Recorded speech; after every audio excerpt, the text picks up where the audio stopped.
I'll put it in a pie for you. Yeah. All right. I'm gonna begin.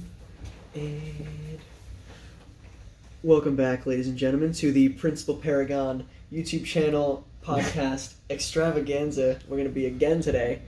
No empanadas for us.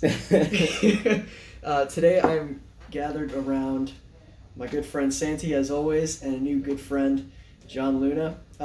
He is you're both ROTC cadets, and John Luna specifically is so you're going to be like spec ops pretty much for the Air Force? It got put into new AFSC, so it was conventional, now it's unconventional somewhat. It's TAC P, so it's special warfare, yeah. So is that, with as much respect as possible, is that less cool or more cool than like what it was before? I would say definitely more cool. Because sweet. Yeah, I was like, oops. He's already like, not really. Yeah, the career field itself got revamped. I really don't know much about what's going on, but all the lieutenants and captains I talk to, they are kind of just feeding me information, just getting me ready for the pipeline. So awesome. Well, I think we have a perfect little topic discussion for you. For sure. So today we got the computer a little bit in frame just because we're going to try and form a principle today around an article that we saw. It's called 14 Ways to Conquer Fear. It's on Forbes. I'll link it down in the description for you guys if you want to go check it out yourselves. But pretty much we're just going to be talking about, we're going to start with what is fear. We're probably going to move into, whether or not fear is all bad, and maybe talk about some cases where fear is definitely a good thing. Exactly. And then we're going to talk about, we're going to debate more so on the most efficient ways to overcome fear. And so we're going to be kind of pulling from these points on that article. So, do we want to come up with a definition of our own of fear, or do we want to just go right to Google? I would say definition first, like you said, just to see how dumb we are. Okay, yeah, all right. So I don't know. Fear is such a simple thing that it's hard to come up with I feel like a definition for. Mm-hmm. But I would say fear is, without using the word, I'm trying to think. Fear is something that, This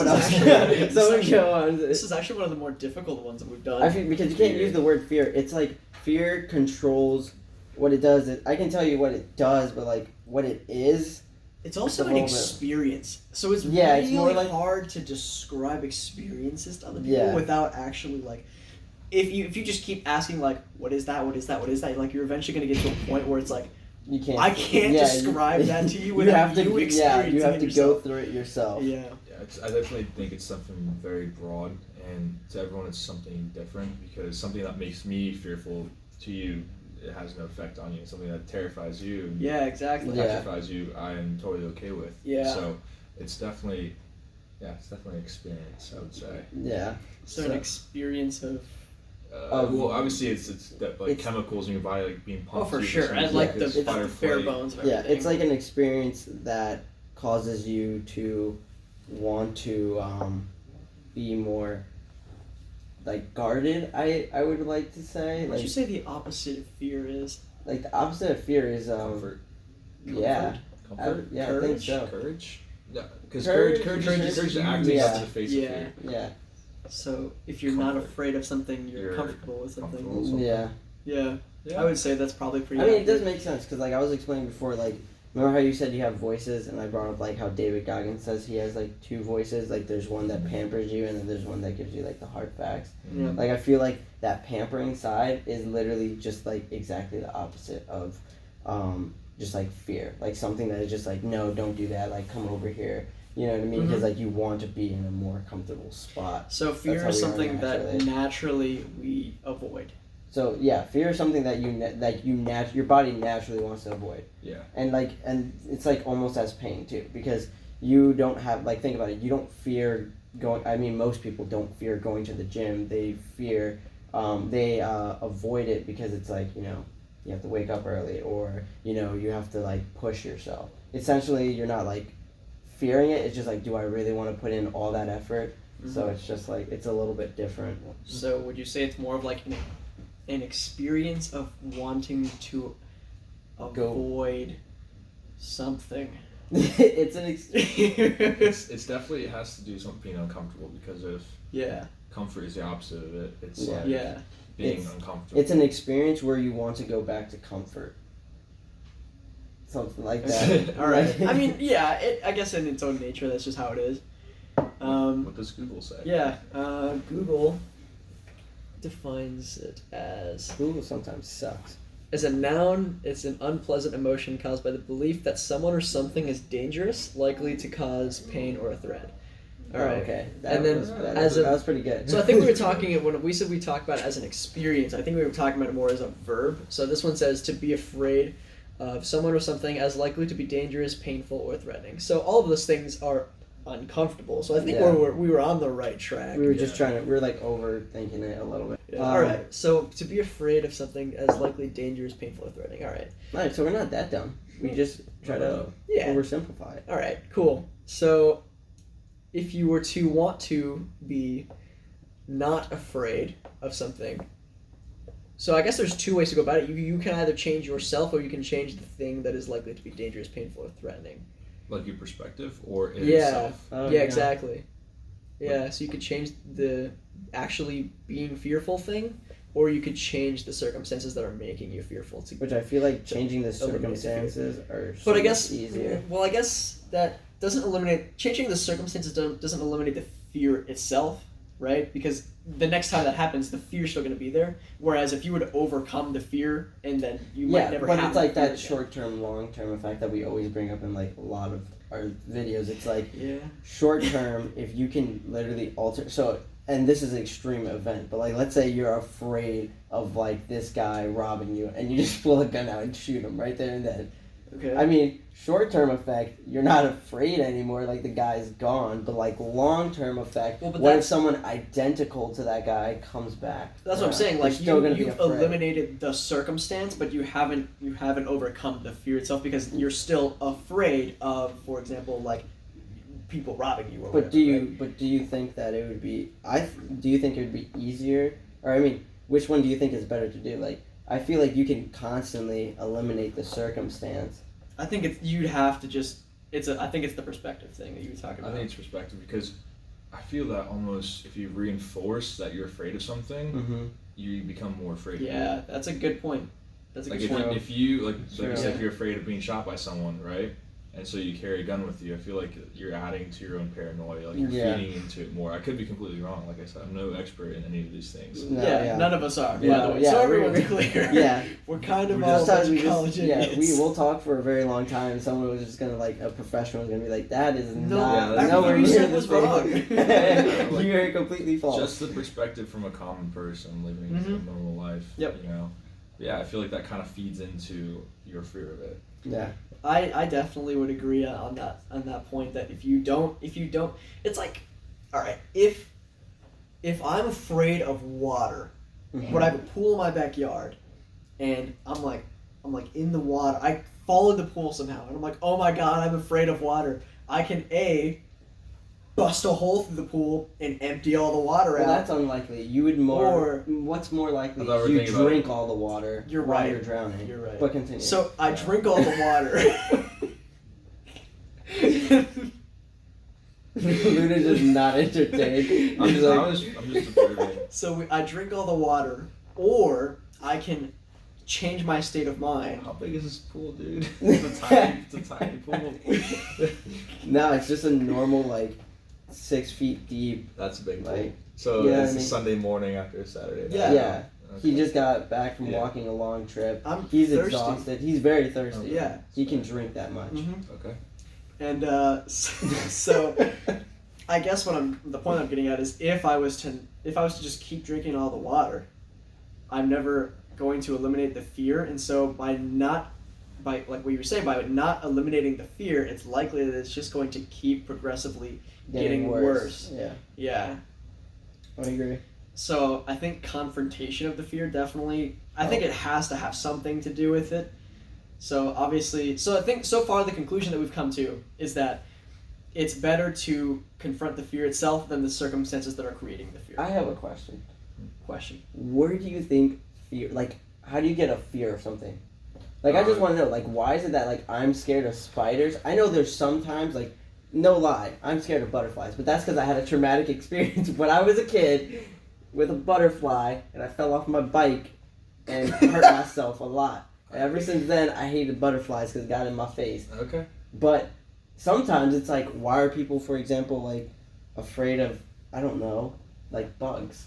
Like, why? Like, why bugs is that you just get... Yeah, they are. Butterflies, I'm choosing like, very terrible... Yeah, it's not something I would have told the internet. I feel like water would be a good fear. So Yeah. like you said, like the fear of water. I'm afraid of water. I was terrified to swim, for a long time. Like, before you even swam?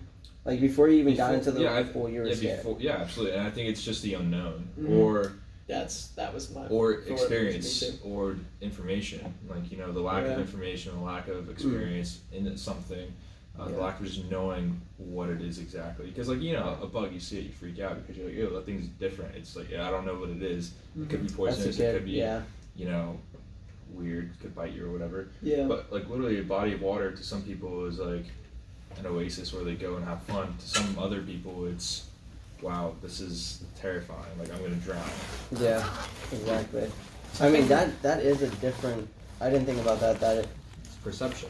Yeah, I think it is, like, just how you view that, because if you don't have anything, like, no information on what it is, or just, well, no, because, then it goes back to the unknown thing. It's like, misinformation, or it's just experience. You were given information, or experience. Yeah, exactly. So it's like, what'd you say about information? You're given information, you don't know the information, or you had an experience. That's where fear stems from. I think that those are 3 good points, actually. Yeah. That's what I was just going to cover. Like, do you think that, are we born with fears, or are we taught them? I think we are personally taught them. Not taught them, but, like, it's just something that naturally comes I think like, maybe somebody else doesn't necessarily teach you every time, but maybe, I mean, it's obvious that you could observe as a child your parent be afraid of something, and from that point on, you're afraid of the same thing that your parent was, because you're like, for whatever reason, your brain just like, oh, they were afraid of something and they're twice as fucking big as me. Like, I should probably be pretty scared too.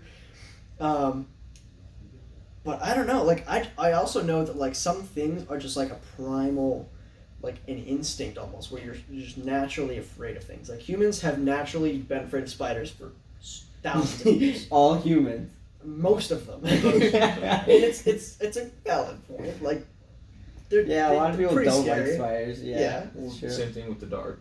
Growing up. How many of you have been afraid of growing up? You've been afraid of growing up. Well, that's one of them too. But been afraid of the dark when you're growing up. I know I was. Yeah. And like, there was this really good Instagram meme where it was just like, the guy's just saying, he's like saying like real facts or whatever, and he gets the dark. He's like, and no, I'm not afraid of the dark. I'm afraid about what's in the dark. And I thought about that, and I was like, it goes back to the unknown thing where you're just like, why is it that your mind plays tricks immediately where it's like, it can be pitch black around you, and unless you were like if the sun goes down and I'm out in the woods, because when I was a kid, I lived in the woods, so like, I'd be in the woods, and when the sun came down, for some reason, well, 1, my eyes adjusted, and 2, I just didn't feel afraid. But like, let's say I was inside the whole entire day and my friends were like, oh, come outside, and it was pitch dark, I'd be afraid to like go into the woods. I'm like, why? And it's just like that thing of like, I was already in the woods, so I felt comfortable, like I knew it was in there, and it's like, the next day I tried to do the same thing, but it's like, now I'm like, I don't know what's in the woods. That's why I'm afraid about going into the woods in the pitch dark. Yeah, you kind of have to get used to your own uncertainty kind of thing. Which is interesting. Same thing with the water as well in the ocean. There's a high probability that you won't encounter anything in the deep ocean if you're on the surface, because most things go like, 15, 20, 30 feet deep, and you're on the first, 4 feet if you're like my height.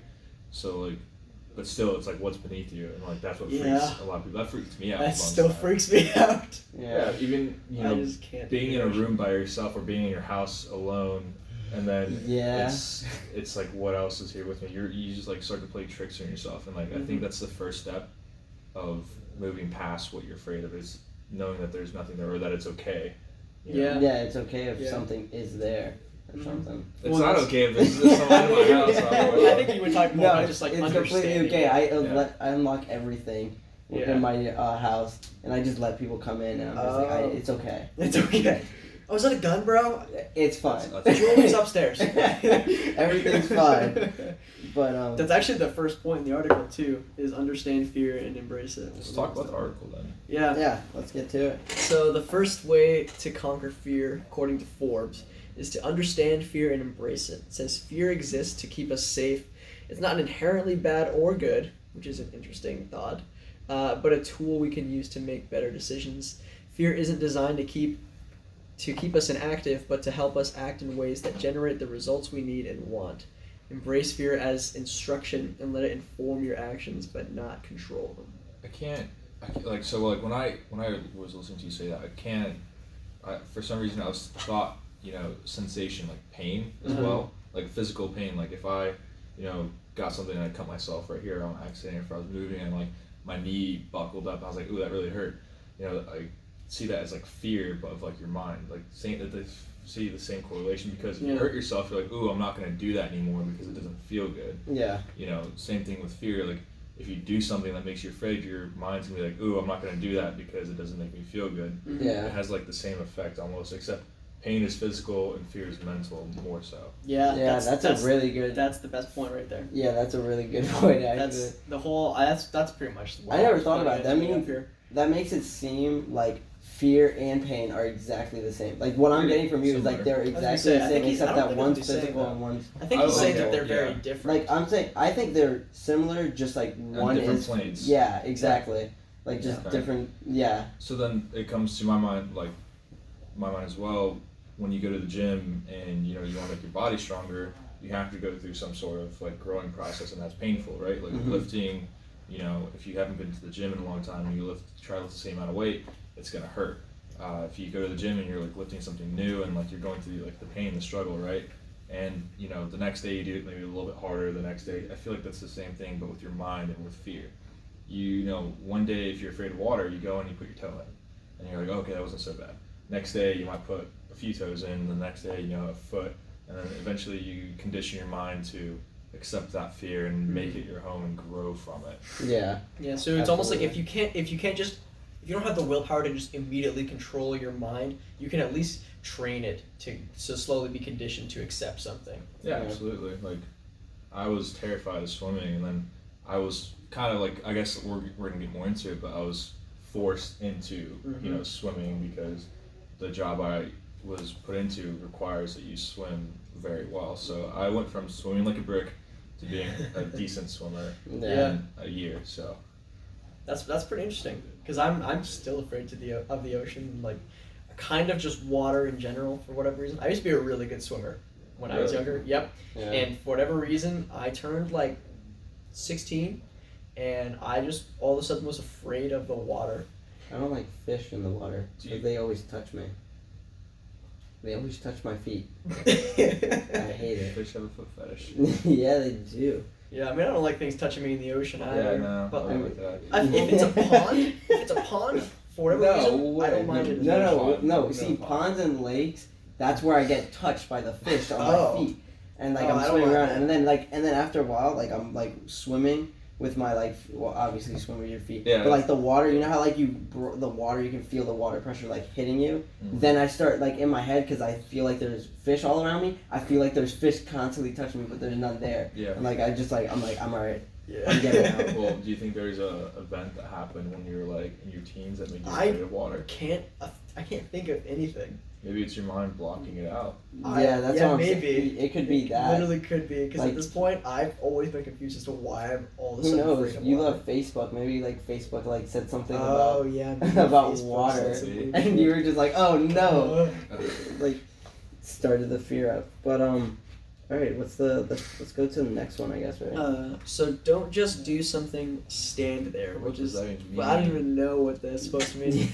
It says we tend to admire people who are quick to action, but being deliberate, creating a plan, and pacing yourself are also actions. Okay, so that was like what he was saying essentially. So like, wait, I feel slowly conditioning yourself. Is that what you're going into? So like, I feel like instead of So you see water, like 6 foot deep water, and you can't swim at all. And you can't swim. That's why you're afraid of water. Yeah. And you're like, well, the only way to get out of this is because like I saw Luna jump in. I'm just gonna jump in. You jump in, and no one's around, and you drown. Mm-hmm. It's like you were too quick. Like what you should have done is like start in the 3 feet end where you're just like, and then like slowly went in where you're like you have to swim a little bit, but you can like touch the ground and like bob a little bit. Mm-hmm. Not just like jump straight in. That's why I'm saying like come with a plan of how you're gonna conquer that fear and then do it. There is something to say though about the different levels of courage that it takes to do the first two things. So the first thing, it maybe takes like almost max level courage to just dive head first into something and just kind of like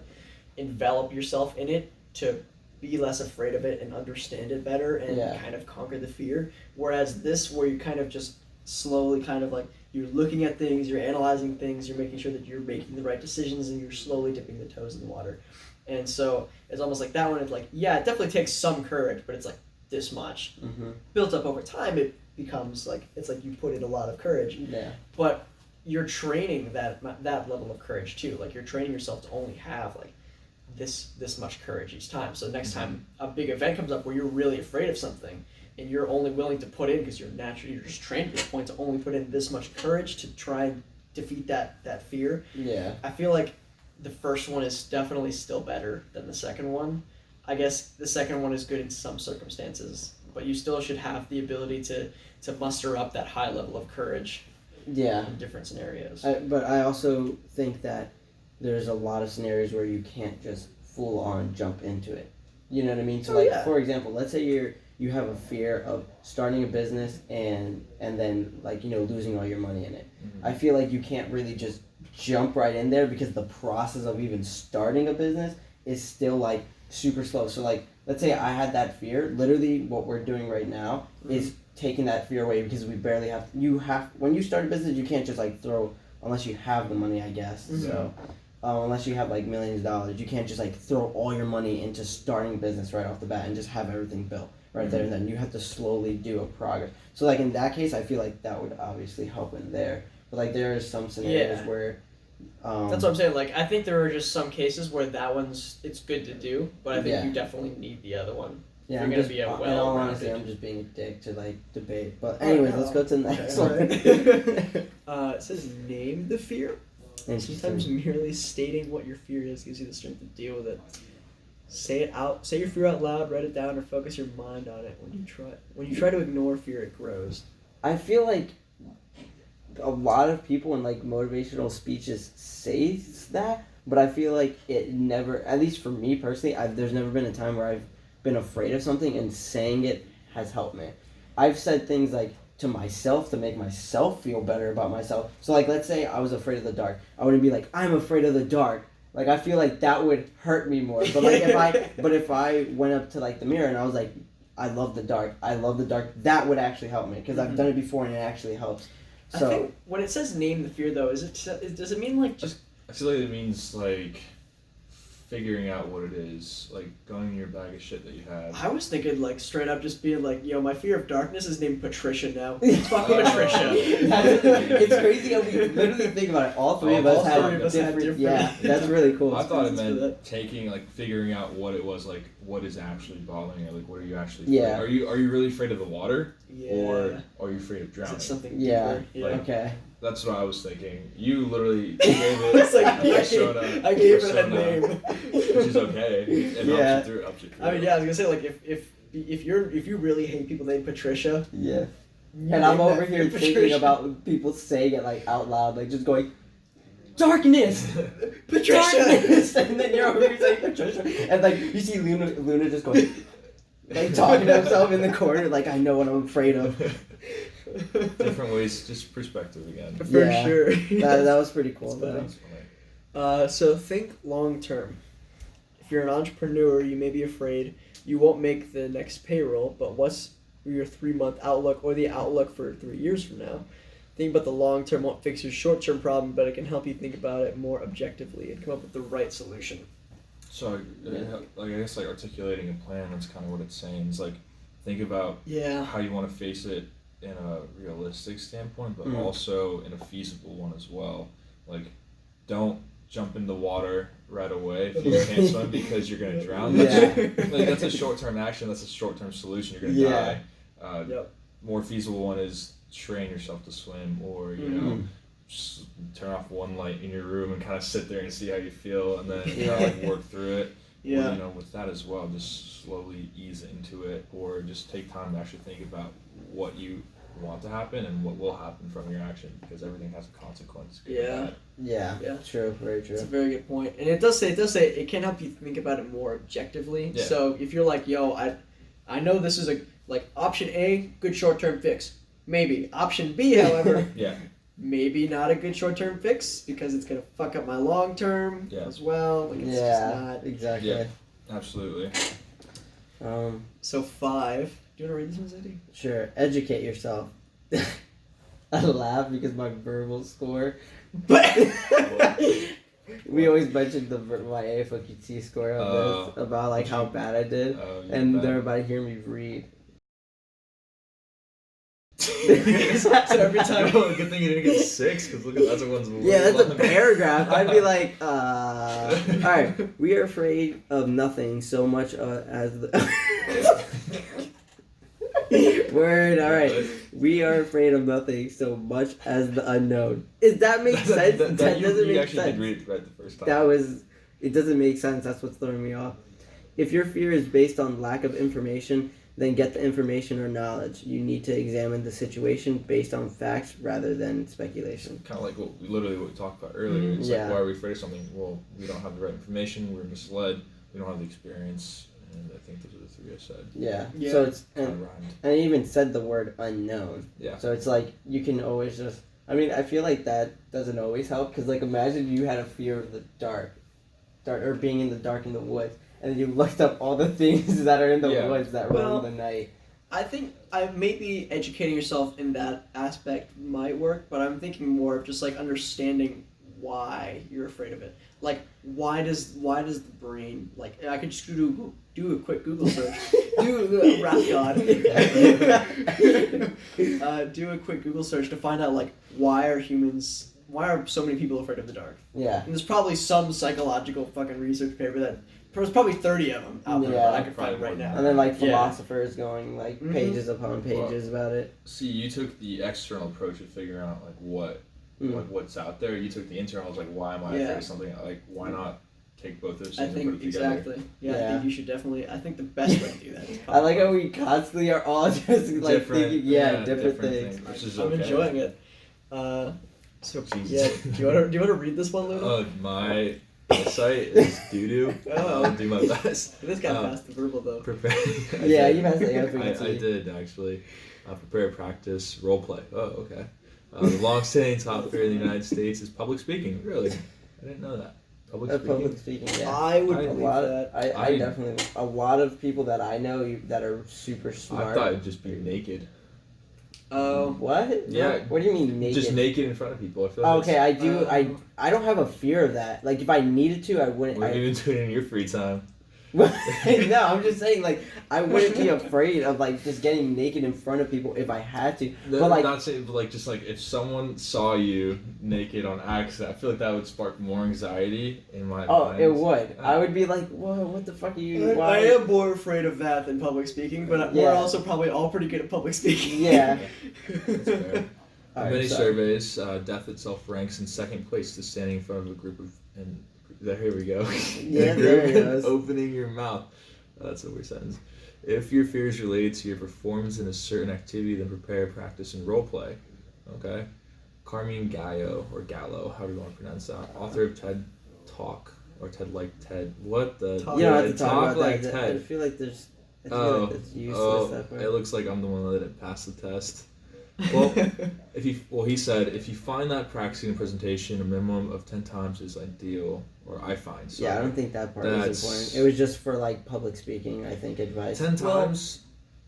Yes, but alright, so let's just think about the darkness for a second. Or maybe... The void? Yeah, just kind of, sure.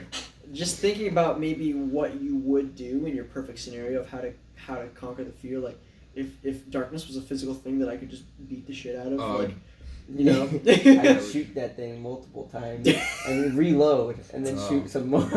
No. I mean, for darkness, you see, I take the approach of just, if I really want to get over my fear of darkness, I just put myself in darkness and then become the Dark Knight. Oh, good idea. You know Dark Knight Batman? No, I get it, yes. It's such a good movie. It's a good movie. Wow, but I'm really glad you explained that. Yo, let's talk about Dark Knight instead of fear. This is stupid. You're right. No. Welcome back to the Principle. No, but like seriously, I think I just put myself for like the darkness, at least that scenario. I'd put myself in darkness a lot, like, because I feel like nothing would really happen. Like if I was in my room dark, but just was awake, and like just tried walking around in my room like in the darkness. Nothing physical would happen, but mental. That would happen, like. That's a good point. I think it still is. To me, I feel like it's like the visualization thing, right? Where you like visualize yourself in like whatever scenario that you want in your life. If you kind of visualize yourself conquering the fear itself, I think maybe it just kind of creates like the mental like I don't know, like the mental map of like how you should when you're in the actual moment, like practicing it, you know? Yeah. Like if it's like I don't know, if it's even though it's not happening in the moment, you can kind of put yourself in the like with how we talk about with experiences, like you can almost visualize yourself doing it without actually doing it. And so by doing that, it's almost like you're training your mind to be ready for it when you actually have to go and overcome it. Same thing. I do that a lot whenever I'm in a crowd of people. I'm like, oh, if this happened, what would I do? How would I react to this? Yeah, I do that a lot too. A lot of people do. It's just planning ahead. It's being proactive in your thoughts of the good and the bad of what might happen. Like asking a girl on a date, like if or a guy, for the lady listeners, if you want to do that. But asking someone out on a date and you hype yourself mentally to get rejected or accepted. It's one or the other. And then same thing if I go somewhere new, I'm like, okay, where are all my exits? What's my course of action if this happens? Yeah. Like how, can I get the best, I guess, outcome in any given situation, taking account. And then again, it gets into morals and your own personal ethics and stuff, but I do that all the time with a lot of just like random things. Like, okay, if my coffee gets done in like 5 seconds, what am I gonna that's going down to the minute detail, but thinking more proactively definitely helps you overcome your fear or fears in a situation. Absolutely. And then owning up to it, like public speaking. If you mess up, no one really knows you messed up, but like making a joke about it, or depending on the joke and what it is, or the environment you are. Absolutely, because sometimes that would get rid of your credibility. Your credibility. Like in ROTC, depending on like who we're talking to. Like if I was just talking to Cadre and I was giving them a presentation and like go blah blah blah. Like if I do that, they're gonna be like, they're gonna be like, get the fuck out. And then but like if I'm in front of like the whole entire detachment and like the freshmen are there, we want them to feel comfortable. And I mess up, I'll be like, wow, I can't believe I just messed up. Or like make like a side note, but that is funny, still professional. But then if you're in like school or something like that, you can definitely just like crack a joke immediately on yourself and everyone will be fine with it. And most people, this was like a cool fun fact I found out. Most I mess up, the reason I don't freak out right away is because every person in that room doesn't want you to mess up unless they have hatred towards you. Yeah, like because everyone knows. Think about it. Whenever you're watching someone like give public speaking and they mess up, like you feel like your heart even sinks because you're just like. Immediately empathize. Yeah, with that. You're like, I feel so bad for that person right now because that could be me. Then you get, I guess, if they handle it well and they, keep, if they just pick up where they left off, or if they roll with the punches and do like a subtle like nod that they messed up. Yeah. But it's still professional. I feel like that. If anything, they're like, oh, like they knew they messed up, but they're not blind. Yeah, they're not. Yeah. They had a good recovery too. Exactly. Props for that too. Absolutely, and if anything, it highlights that presentation. Like, oh yeah, this person did this earlier. They said this, but then they covered up with this. Like it makes it more memorable. Just like, because you remember things better when you feel something. It's good or bad, and that plays into True. Yeah. Absolutely.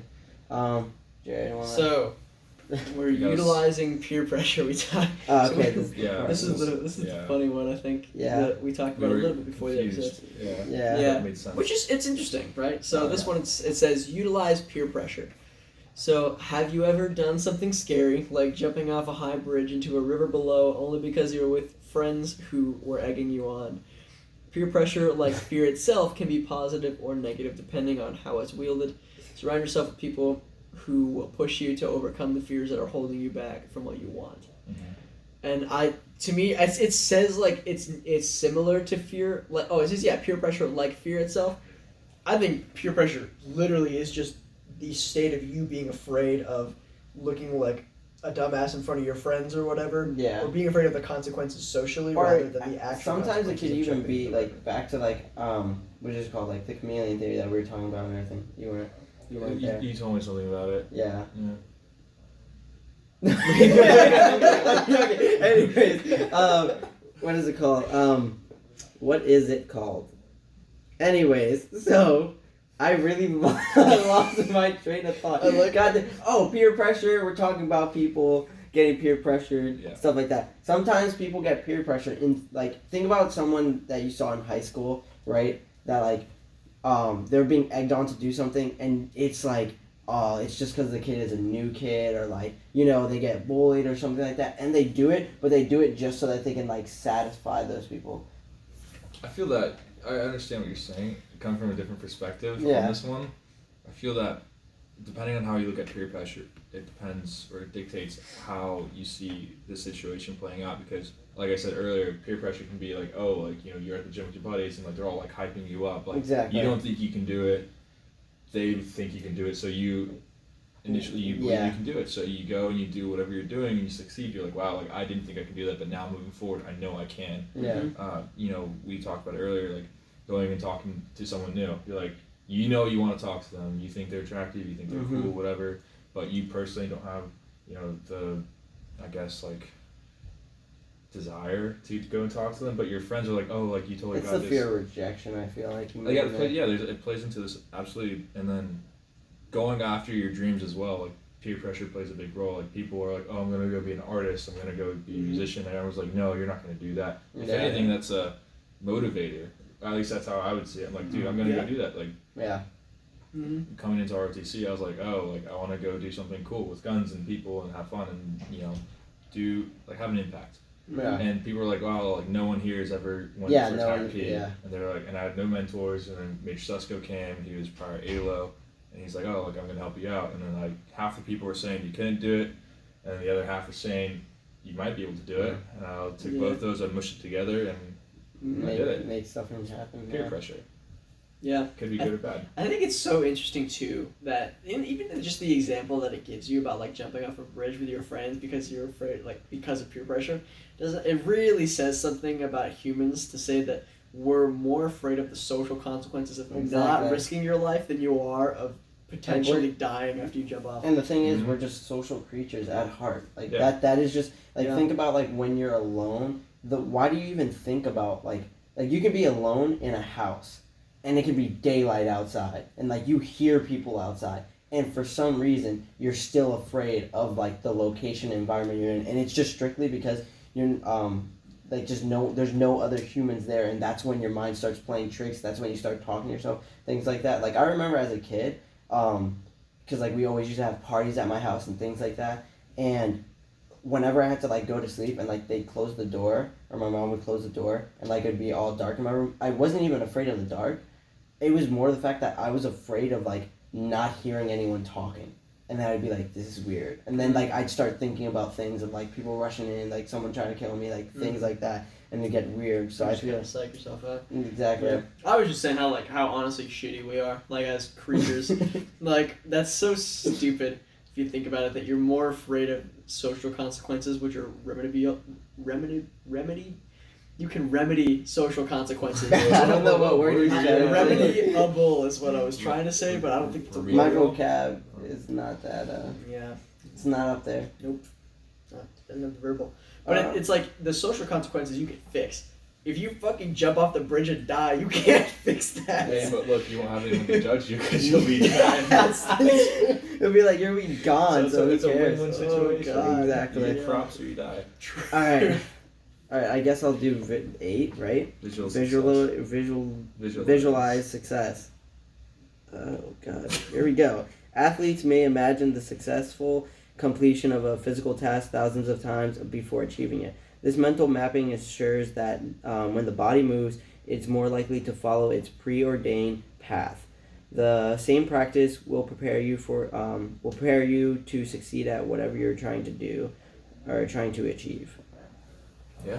No, That's pretty much what I feel like that's just like the one though where it's which one was it? This one? The prepare, practice, and role play? Yeah. That kind of ties in with it. I feel like definitely You have to start visualizing it. Yeah. I feel like the 8 is different than 5 or 6, whatever that one was, because this is more mental than actually like doing it. Mhm. Like this would be before. Yeah, this would be, you'd be like adding this in with your whole entire process of like, okay, I gotta start imagining myself swimming before I go to bed, and then tomorrow morning I'm gonna dip my toe in. Yeah. And then I'm gonna go back to bed thinking I'm swimming and I'm Michael Phelps. So you're saying at first you would visualize yourself dipping your toe in, and then you would actually practice dipping your toe in? Before, without any water, and then you actually go and dip your toe in the water. Yeah, absolutely. You have to, like, I think that's the whole thing of, building that calluses. Yeah, like a mental callus. Yeah, mental callus. Like you slowly are like, okay, like I'm gonna do this before you even do it, and then when you get into that situation, you feel more comfortable because it's more familiar than if you just went to go to the pool without even thinking about it. Yeah. And then again, that plays into the whole long-term and short-term, thought process behind, like working through your fear. It's like you think about it first, and then you do it. Besides just doing it. Exactly. 100%. Oh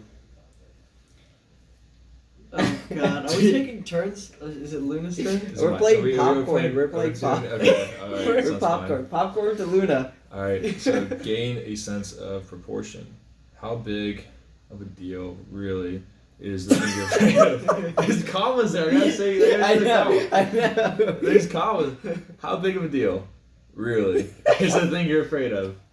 So that's sarcasm in the text. It's like really, you're really afraid of water. Oh, where am I? Okay, so we sometimes get so caught up in the success or failure of a particular quest, okay, that we lose sense of where it fits in with everything else we value. Okay. So ask yourself, what's the worst that can happen? Sometimes the reality is bad, but often you might find that the fear itself is worse than whatever it is you're afraid of happening. That's absolutely true. Yeah, that's 100%. That's really true. That's very true. It's kind of just getting a sense of reality of just like, hey, listen, like I know I'm really afraid of this thing, but really, what's my worst case scenario? Yeah, like think about talking to like a girl or a guy. Like you go up to them and you just like give them a compliment or just even try to start a conversation with them. Like what's the worst that can happen? Like the worst that can happen is literally them saying like fuck off and then you're walking away. Okay, at first you're like wow, like you're gonna realize that that's kind of heartbreaking, but then afterwards you're gonna be like, well, I wasn't dating her or him, I don't even know who they are, and they said that, and now 2 seconds later I'm kind of fine. You know what I mean? If you're in a crowd, literally, if you're a crowd and let's say a whole bunch of people witness this, all right, well then let's think about it. In probably a day or two, you will not be thinking about that unless someone is constantly like unless your best friend was there and they keep they keep making you think about it. But then even then, after like a month, literally a month the most, if it's your friend and they just keep saying it, you're gonna be like, all right, bro, whatever. At least I tried. You're immediately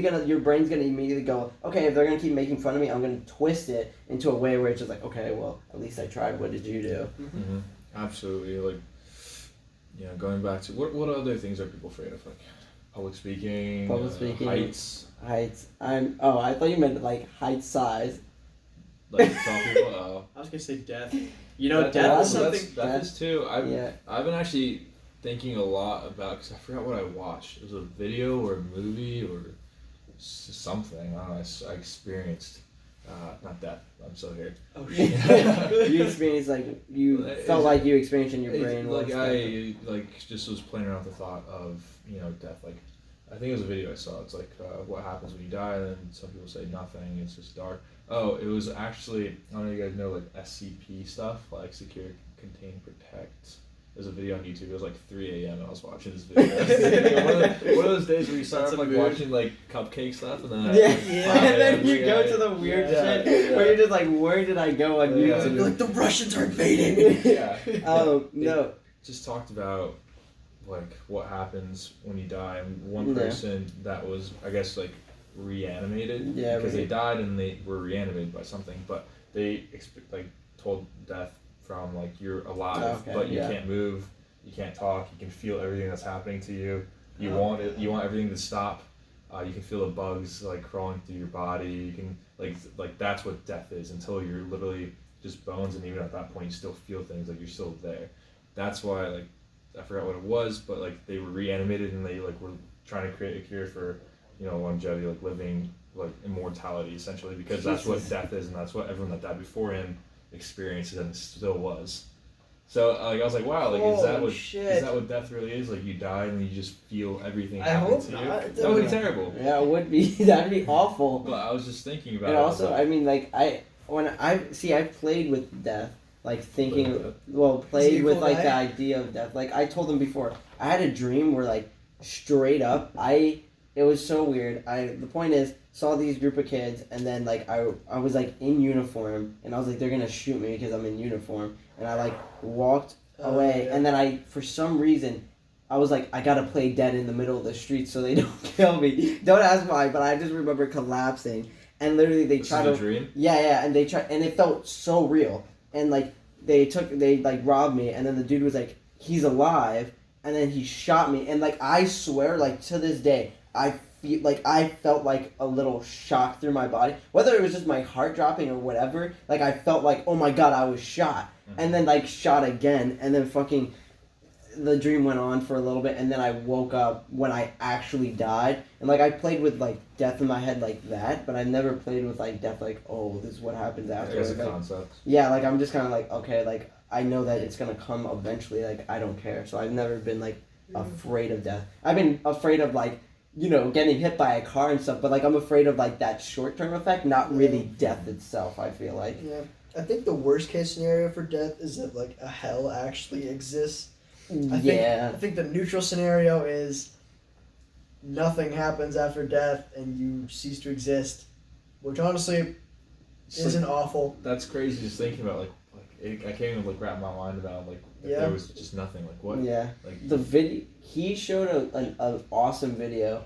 I forget what it was called. The one that we watched recently? Yeah. Oh. And it was a video about like a girl growing up, and it's apparent, and like going through like social stages of her life, of like she danced in front of a group of girls, and like they made fun of her for it, and then she never danced again until she went to prom or something, and then kept on going through her life, and eventually she died, and it said like and then it was like 20 years later she was thought about by this person, and then and was shown in a book, and like the kid remembered it, and then it was like 100 years later, like the last like her daughter or something finally died, and that was the last time she was ever thought of, and then it was like 100 more years later or something like that, and it was like someone was going through a database of like ancestry.com, and like some guy was ordered to delete all the files, and like the last time she was ever actually thought of as an existence in this world was when the guy went like put on goggles, like looked through her life, and then like deleted it, and then went to sleep and was like, I wonder like about like death or whatever, and then literally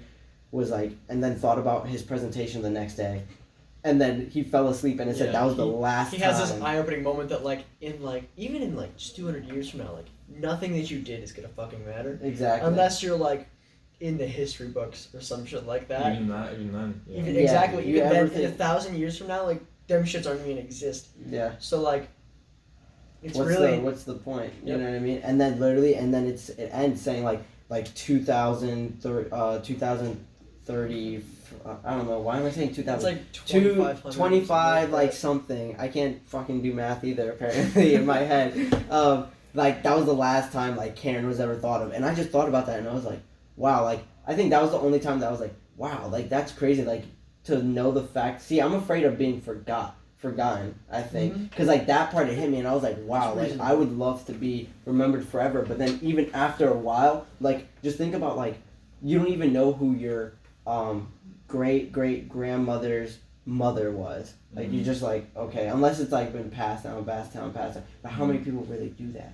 You know what I mean? It's just like, and even then all you have is a picture. Yeah. You can't like say like, oh, what was her life like, or like ask that person. It's just like, no. Yeah. All you have is a picture. One of the reasons why, honestly, like, like doing what we're doing right now. I'm like, shoot your shot. That's a good going back down to it. Shoot your shot. Shoot your shot. You're gonna fucking die, and it's not gonna matter anyway. Yeah, it's like that girl that you just try to, or guy that you try to shoot your shot with. You guys are both not gonna be remembered in like a decade, most likely. So who cares? So as long as you're not doing harm to yourself or others, physically and mentally, what's wrong with shooting your shot?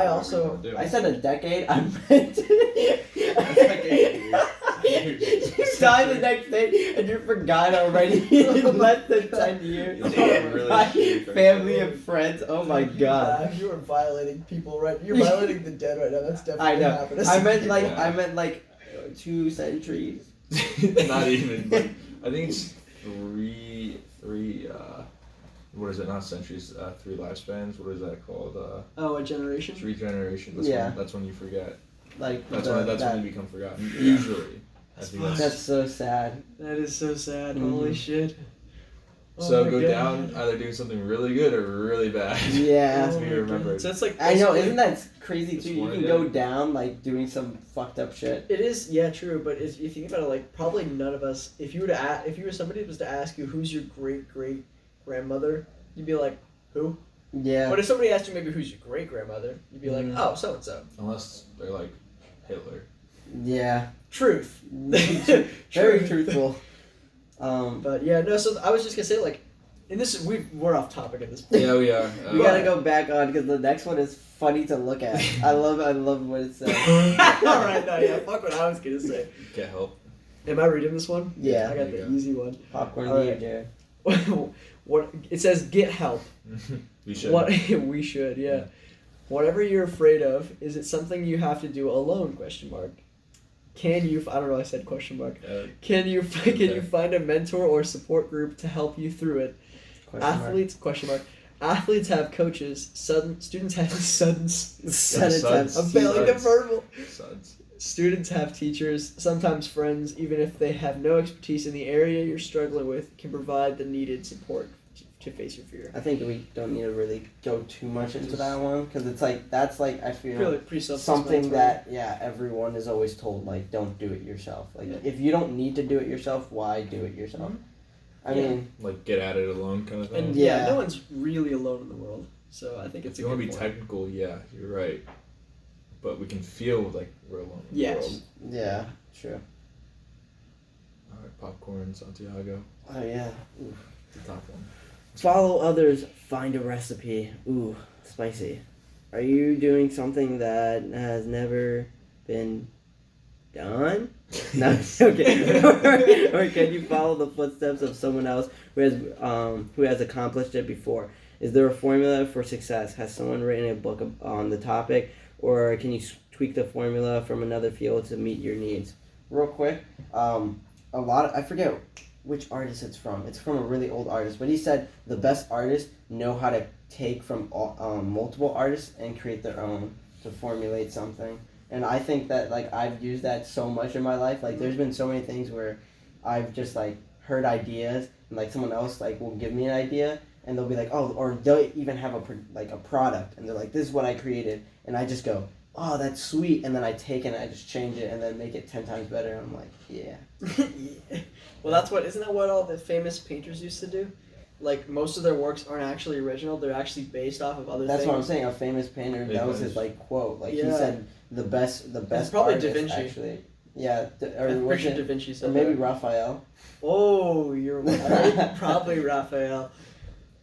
Well, that's kind of the same thing with businesses now. It's, you either invent something, you reinvent something, or you repurpose something. And most businesses aren't even in the business of inventing something. They're usually in the business of combining multiple current technologies to make a new cool thing. Yes. Yeah, You can do that with your mind and like getting over something or working through something. Like look at all these big companies, Apple, Microsoft. They're not really creating anything new. I mean, I guess in a literal sense, yes, they are creating something new, but the concept is still there. It's like the first iPhone is the same as this iPhone.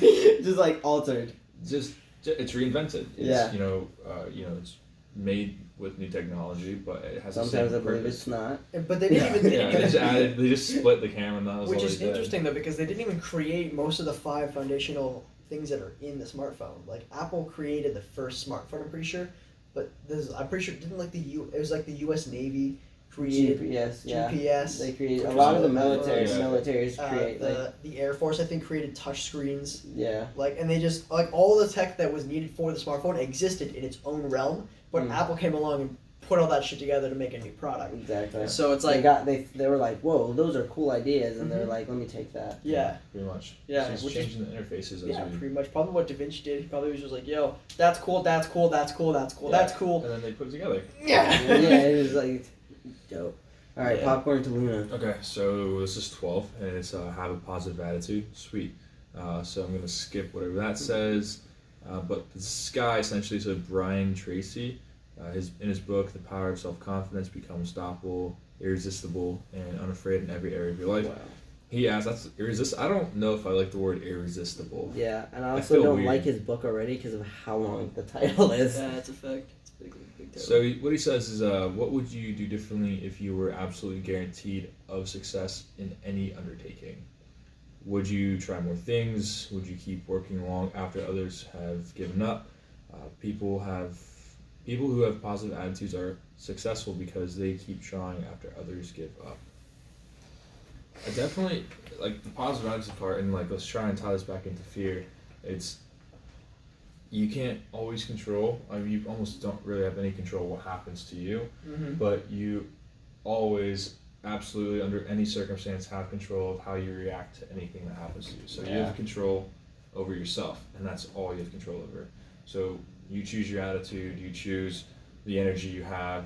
Yeah, I understand if you're up for 5 days, your energy level's gonna be low. Yeah. Because I know when I did that, my energy level was low, but I was still, I still reacted and was proactive positively, So if you're afraid of something, you kind of reinforce that from how you react. So if you have a really negative attitude towards something, it's your choice, right? Yeah. You might be 100% justified in your choice, and that's okay, but if you want to feel differently about something, it starts inside, not from externals. Unless it's the peer pressure thing, and then that's the catalyst to you changing yourself. Yeah, I was just say catalyst is a great word for that because it's a mix of both.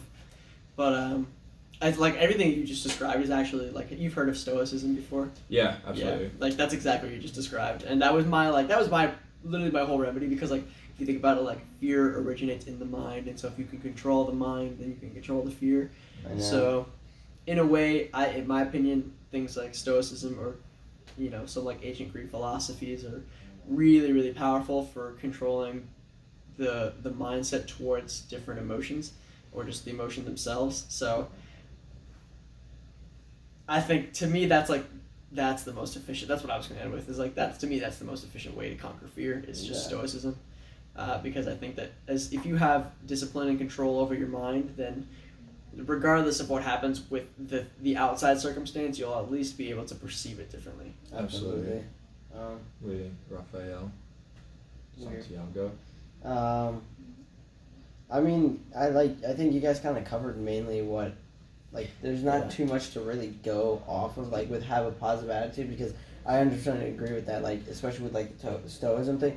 Like, just imagine if there was a human being that can control, like, their mind, like absolutely 100% control. Like there was just a percentage, and it's like doctors like, yeah, you can for some reason control 100% of your mind. That person would be able to do anything, literally anything they wanted to do, and they probably achieve most of those things, because the thing is, the first step of to success is like just taking that first step. You know what I mean? Like those people would that would just be a power. Like that would be a superpower to control 100% of your brain.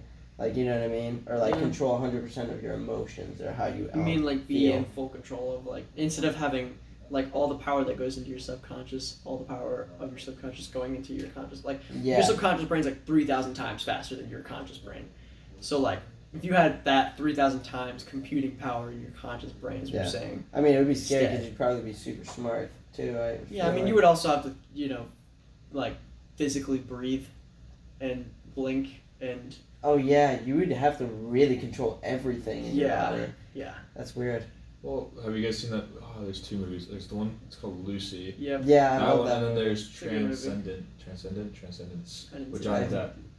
I didn't see that one. It's. What about Limitless? The pill that he takes that makes him feel like he just that makes him smarter, but he also changes his perspective. Yeah, it changes his perspective on a lot of things. Like he just feels always confident and like always happy because like he's just able to control it.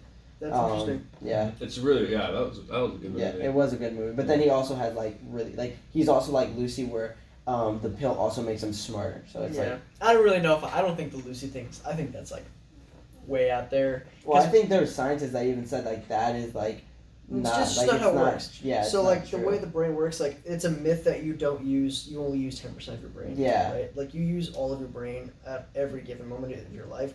It's just.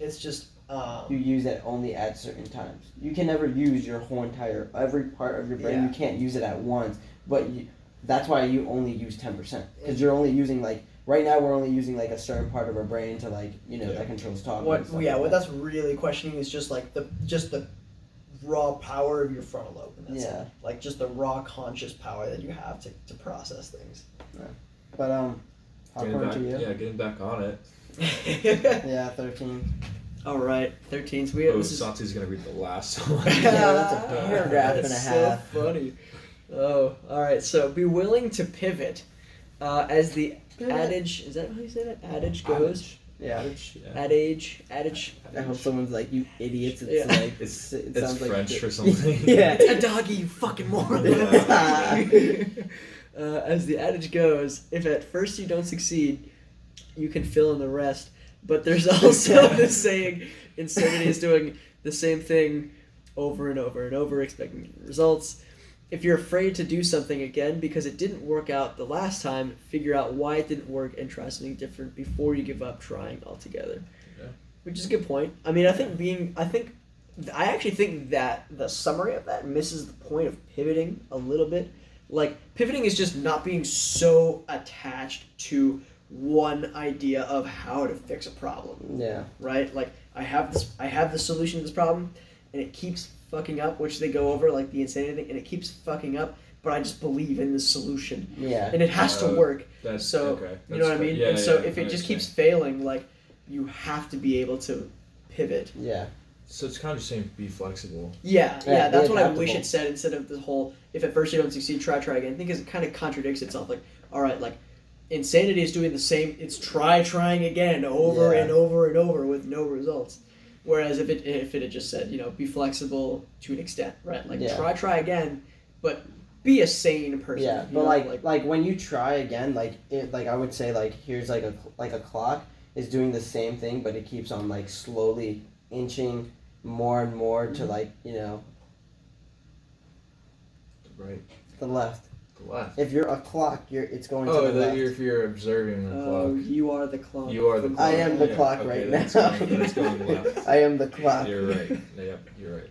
Anyways, so like, if there's like a wall in front of you and you just can't break it, like, try and like find a way to do it, but like just be a clock and also like, also inch your way a little bit. Okay, can I do it this way? Okay, I'm gonna keep this solution, but I want to try it this way and this way until you get to a point where you're just like, okay, yeah, literally the solutions aren't working out, but like eventually you'll get to a solution that isn't like your own, but you feel like it is, in a sense.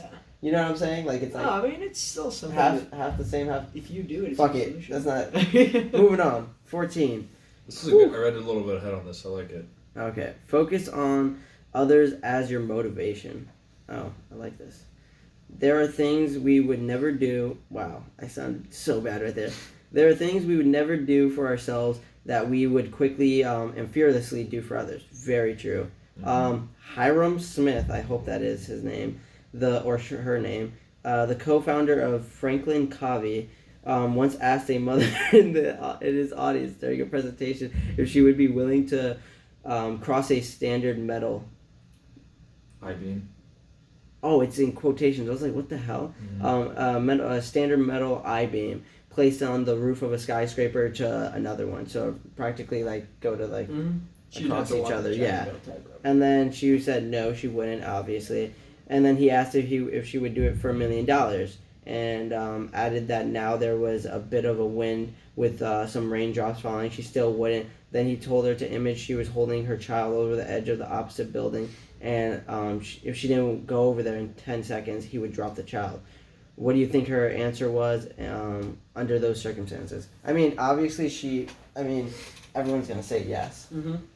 But I think not everyone would actually go across the beam. I would go across the beam. No, I feel like There's some weak people out there. I'm not gonna lie. Okay, I feel that most people, because I feel that if you say everyone or all, it kind of makes your statement invalid. Right? Yeah, exactly. Because, but I feel that majority, most normal handful of people would attempt to do something. They would go. Even if they're, because that's the flight or fight thing again. It's like some people freeze, some people.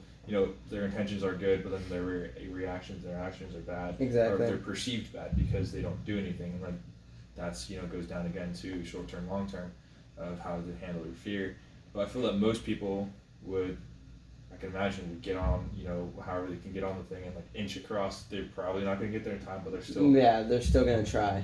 Yeah, they're still going to try. Some people will just sprint right across they I would just fucking. they would not even care, they would just go because In my mind, I must slip and fall right up. Yeah. So, but yeah, I like that too. I think and again to wrap, because I like the thing that is funny is as we kept going down, I feel like it was turning more away from fear and more into how to motivate yourself. But I guess to motivate yourself to overcome fear. Yeah. So I guess I can see myself focusing on others as your motivation, because I know one thing for me is I really care about the only reason I really want to join the Air Force or any military branch, because I was persuaded to join the Air Force out of all the other ones, but the long-term effect is I want to just protect people in America. I have a belief that if you're able to serve, if you're physically able to serve, then why don't you? Mm-hmm. That's just my personal belief. So it's my focus when I join the military is thinking about, okay, my literally my wingmen and the country. I'm doing this not for myself, but for the country. There's action. There's extra little things that come with it. Prepare me for my life. I might have a better life being in the military. But my main focus is helping other airmen, wingmen, and a civilian if needed. Yeah, I wish this article talked more about having a good, because at the core of this is really just saying having a good reason for overcoming the fear. Yeah. I wish it talked more about that, because I think that's another really key thing in overcoming the fear. Do you even have a good reason to overcome the fear?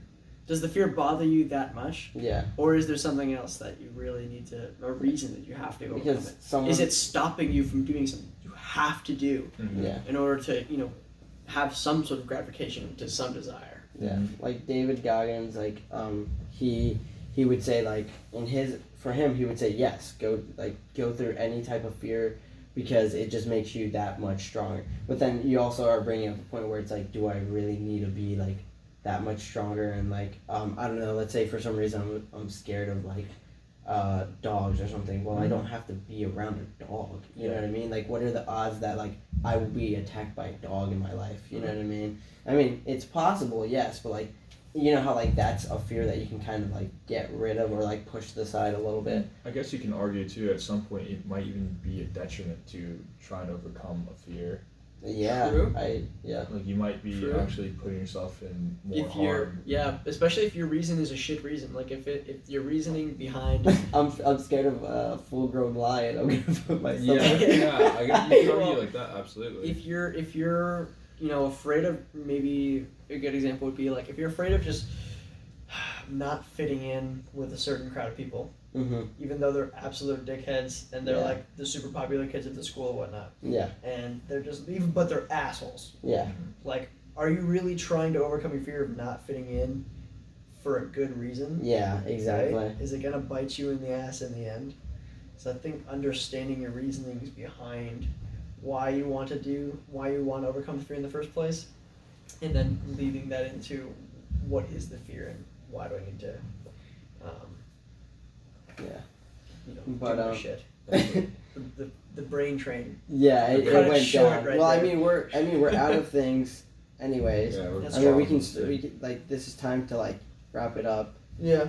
All right, so just exit it right now. Okay. We just Bye. over. Yeah, Over. bye. No, I'm joking. But like, I mean, I thought that was cool. That was a cool little like Yeah, absolutely. article to read off of. I mean, what was the main for you? What was your main one that you thought was cool? Which one I thought was cool? Yeah. I thought they're all pretty cool. I thought personally the attitude one, it's like your attitude kind of dictates like how like you react to something fearful, like or like working through it. You know, it could be beneficial, it could be a detriment to yourself of how you perceive your fear, your immediate threat, your long-term threat, like whatever it is that you're afraid of emotionally, physically. Your attitude can have an effect, good or bad, on how you work through it, if you do work through it. Mm-hmm. Yeah.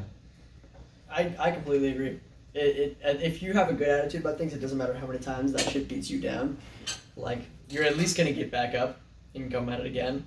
And I think that it also goes back into, I don't know why I said goes like that. It also goes back into the whole stoicism thing, which I value greatly. For like, That's why. I was regardless of gonna the say. scenario, like, you can just kind of be present in the moment and just say like, this is nothing. Yeah. And Like, just if have you look total at it control just of the long situation. term, like, is it Yeah. really going to Yeah. affect you? Just that's why.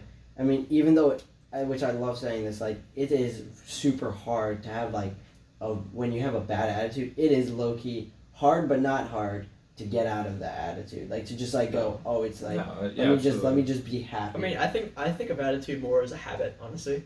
So I could see why you would say that. I feel like everything can become a habit, honestly. Yeah, That is the yeah, truth. Yeah. very true. Make your bed in the morning, that can be a habit. I think, again, treating others or just how you react to something, that can... Taking a shower. I have a habit of not taking a shower at all. Is that what I'm smelling? Yeah. Wait, smelling? Do I smell bad? I haven't taken a shower for 3 months. I think it's just a mustache. Probably, that's what I'm thinking. Yeah, I think probably so. should shave, Yeah. but I might not. Yeah. But like, I mean, you want to just wrap it up then? I feel like... Wrap what up? Yeah, we're gonna, this was never recording at all. Practice run. Yeah, this is practice. Let's go through it again. No, that was awesome. Thanks for like coming on. I was super excited for you to come on and like just took join me a us. bit. Yeah, I mean, 2 hey, weeks. it's all good. It's You're fine. here That 2 now. weeks was That's what also, you have matters. to take into consideration that 2 weeks had midterms Oh, involved. Yeah, there was a lot of yeah. things. Bent over by the school, so Yeah. Demanding $55,000 a year. Yeah, there's some weirdos with that one number. Interesting. But all right, You like. get one place though. All right, do you wanna do your thing? yeah. So I gotta clap again. So Please don't. I hate that. I don't know what he does. It's just to like get the record. How do you stop it then?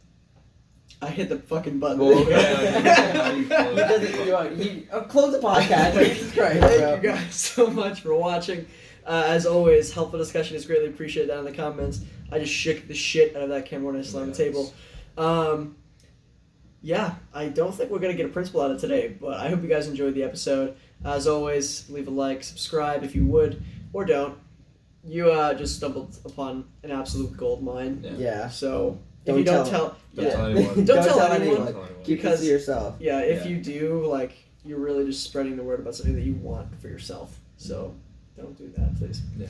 All right, thank you guys so much for watching, and we'll see you next time.